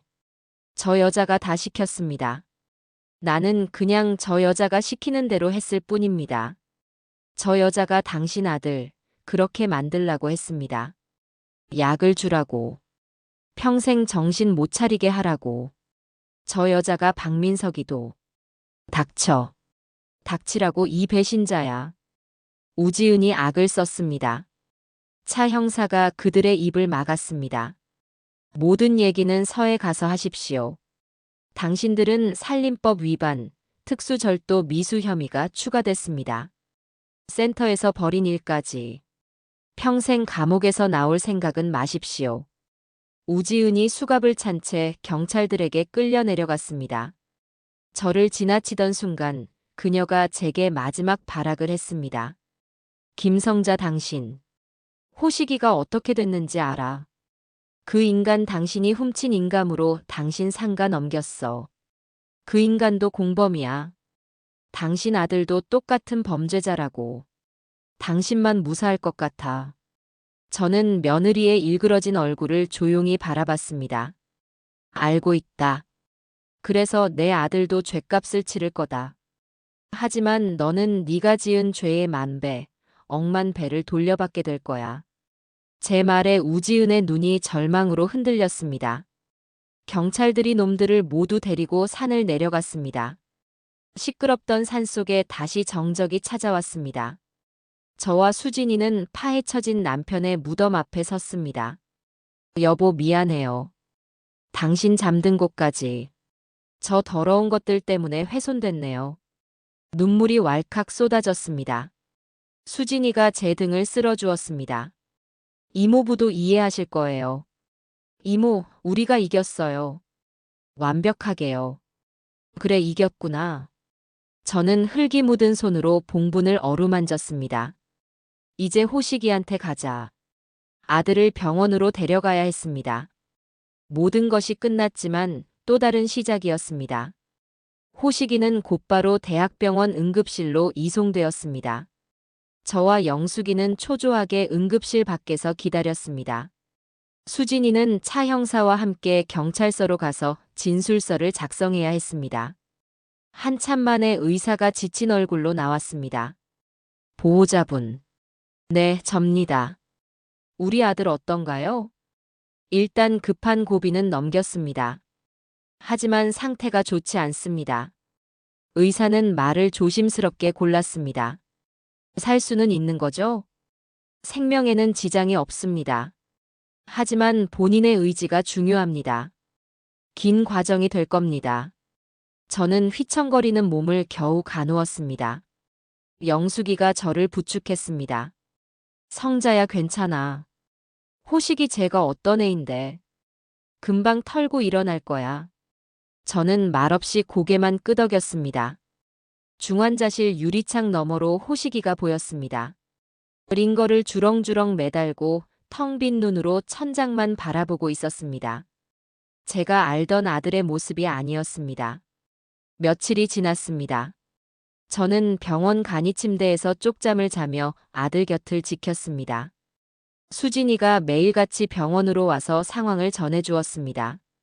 이모, 놈들 다 자백했습니다. 백 원장은 감형받으려고 자기가 아는 걸 전부 불었습니다. 우지은 그 여자, 본명은 물론이고 신원 자체가 조작된 것이었습니다. 이름만 3번을 바꿨더군요. 전문적인 사기 조직의 일원이었습니다. 지금 검찰에서 윗선까지 전부 수사하고 있습니다. 그래. 그리고 박민석 씨 어머니, 윤 씨 할머니요. 저희가 더 좋은 병원으로 옮겨드렸습니다. 이모님 덕분에 아들 사건을 다시 수사할 수 있게 됐다고 고맙다고 전해달라셨어요. 다행이다. 그분이라도 다행이야. 이모, 그리고 호식 오빠 건 말인데요. 수진이가 조심스럽게 말을 꺼냈습니다. 우지은이 경찰에서 계속 주장하고 있습니다. 김호식 씨도 공범이라고요. 상가 담보 서류에 직접 도장 찍었다고요. 사실이다. 네. 호식이가 제정신일 때 저한테 고백했어요. 자기 인감 훔친 거 자기라고. 수진이는 제 말을 묵묵히 들었습니다. 이모, 어떻게 하실 생각이에요? 검찰에서는 호식 오빠를 피의자 신분으로도 보고 있습니다. 물론 피해자이기도 하지만요. 죄는 죄지. 엄마 재산을 탐하고 문서를 위조한 건 용서받을 수 없는 일이야. 저는 호식이의 병실 문을 바라봤습니다. 수진아, 이모 부탁이 있다. 호식이 정신 차리면 경찰에 정식으로 고소해다오. 이모. 수진이의 눈이 커졌습니다. 이모, 그건 호식 오빠가 처벌받을 수도 있어요. 그래야 해. 그게 내가 내 아들을 살리는 유일한 길이다. 약에서 벗어나는 것만이 치료가 아니야. 자기가 지은 죄를 정면으로 마주하고 죗값을 치르는 거. 거기서부터 호식이의 새 인생이 시작되는 거야. 저는 수진이의 손을 잡았습니다. 변호사로서 말고 조카로서 이모 말 들어줄 수 있겠니? 수진이는 한참 동안 저를 바라보더니 천천히 고개를 끄덕였습니다. 알겠습니다, 이모. 이모의 뜻대로 하겠습니다. 그로부터 일주일이 더 지났습니다. 호식이의 상태가 조금씩 호전되었습니다. 몸에 있던 나쁜 기운이 빠지면서 눈에 초점이 돌아오기 시작했습니다.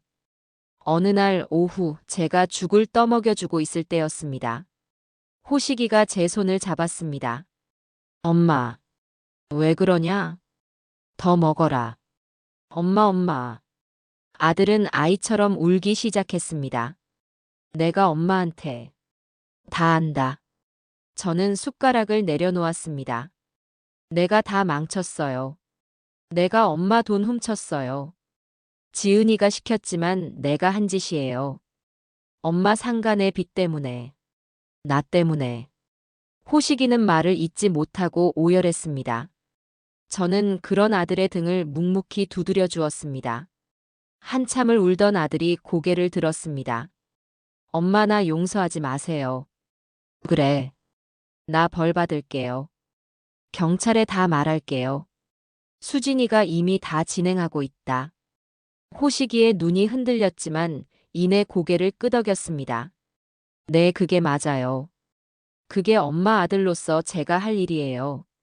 저는 그때 처음으로 제 아들이 어른이 되었다고 생각했습니다. 몇 달 뒤 재판이 열렸습니다. 우지은의 실체와 그 조직의 만행이 만천하에 드러났습니다. 그들은 부유한 노인들을 상대로 접근해 자식들을 이간질시키고 재산을 빼돌리는 전문 조직이었습니다. 박민석 씨 사건을 포함해 피해자만 수십 명이었습니다. 우지은과 백 원장은 법정 최고형에 가까운 중형을 선고받았습니다. 수십 년은 감옥에서 보내야 할 겁니다. 그리고 호식이의 재판이 열렸습니다. 저는 증인석이 아닌 방청석에 앉아 있었습니다. 호식이는 담담한 얼굴로 자신의 모든 죄를 인정했습니다. 사문서 위조, 어머니의 재산을 탐낸 것, 모든 것을 고백했습니다. 그리고 저를 향해 고개를 깊이 숙였습니다. 어머니, 죄송합니다.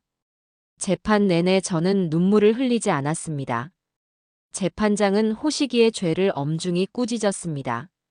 하지만 우지은 조직에게 피해를 본 점, 모든 범행을 자백하고 수사에 적극 협조한 점, 그리고 피해자인 제가 아들의 처벌을 원치 않는다는 탄원서를 낸 점을 고려했습니다. 피고인 김호식. 피고인에게 징역 1년에 집행유예 2년을 선고한다. 사회봉사 200시간을 명한다. 판사가 호식이에게 마지막으로 말했습니다. 피고인. 당신은 어머니 덕분에 다시 사는 겁니다. 평생 어머니께 속죄하는 마음으로 사십시오. 네. 감사합니다, 판사님. 호식이가 저를 바라봤습니다.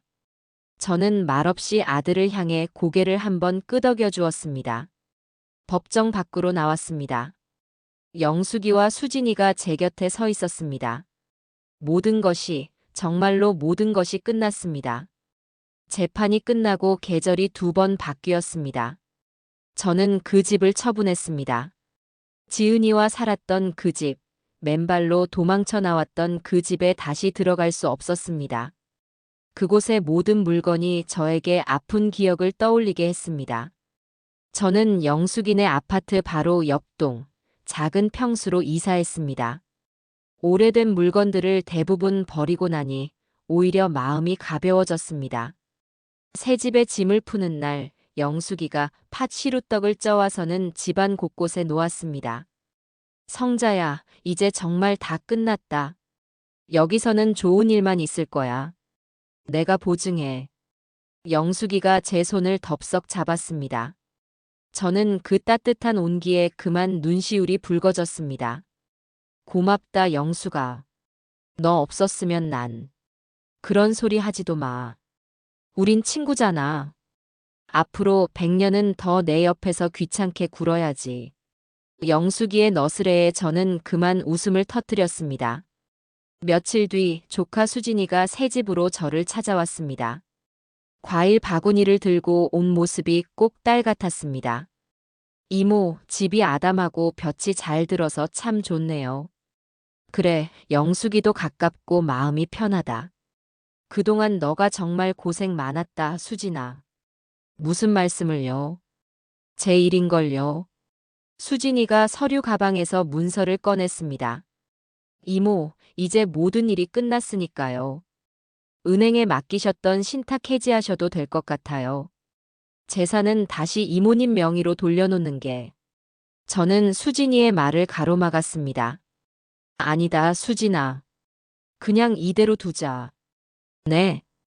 수진이가 조금 놀란 눈으로 저를 바라봤습니다. 이모, 이제 우지은 일당은 다 잡혔어요. 이모님 재산 노릴 사람 없어요. 알아. 하지만 이건 이제 놈들을 막기 위한 게 아니야. 저는 창밖을 바라보며 조용히 말했습니다. 이건 나를 지키는 방패이기도 하지만 호식이를 지키는 울타리이기도 해. 그 애가 또다시 어리석은 마음을 먹지 않도록 제 발로 단단히 설 때까지는 이 돈에 기댈 생각을 못하게 해야지. 관리자는 지금처럼 너와 나 공동으로 하자. 이모가 나중에 정말 판단이 흐려지는 날이 오더라도 그때는 너가 나 대신 이 재산을 지켜다오. 제 말에 수진이는 한참 동안 말이 없었습니다. 이윽고 수진이가 제 손을 잡았습니다. 이모는 정말 지혜로우신 분이에요. 알겠습니다. 이모의 뜻대로 할게요. 제가 평생 이모의 가장 튼튼한 방패가 되어드릴게요. 저는 그런 수진이를 보며 환하게 웃었습니다. 제가 그날 맨발로 도망쳐서 얻은 가장 귀한 보물이었습니다. 호식이는 병원에서 퇴원한 뒤 법원에서 지정한 치료센터를 꾸준히 다녔습니다. 몸에 있던 나쁜 기운들을 씻어내는 과정은 고통스러워 보였습니다. 집행유예 기간 동안 사회봉사 명령도 성실하게 이행했습니다. 어느 날 호식이가 저를 찾아왔습니다. 병실에서 봤을 때보다 얼굴에 살이 오르고 혈색이 돌아왔습니다. 하지만 여전히 제 눈을 잘 마주치지 못했죠. 엄마, 앉아라. 밥은 먹었니? 네, 먹었어요. 호식이는 한참을 쭈뼛거리더니 어렵게 입을 열었습니다. 저 일 구했어요. 무슨 일?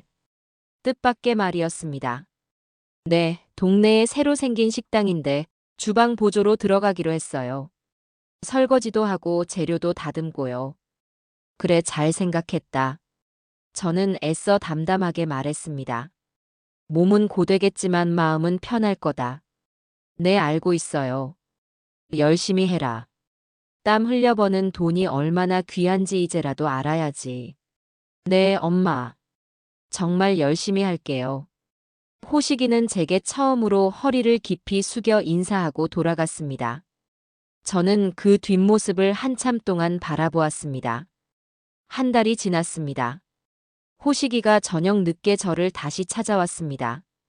일이 고된지 잔뜩 지친 얼굴이었지만 눈빛만은 또렷했습니다. 호식이는 제 앞에 서더니 주머니에서 꼬깃꼬깃한 봉투 하나를 꺼냈습니다. 엄마, 이게 뭐냐? 첫 월급이에요. 아들은 제 앞에 봉투를 내밀었습니다. 엄마, 이걸로 엄마 빚 갚을게요. 평생 갚아도 다 못 갚겠지만 오늘부터 다시 시작할게요.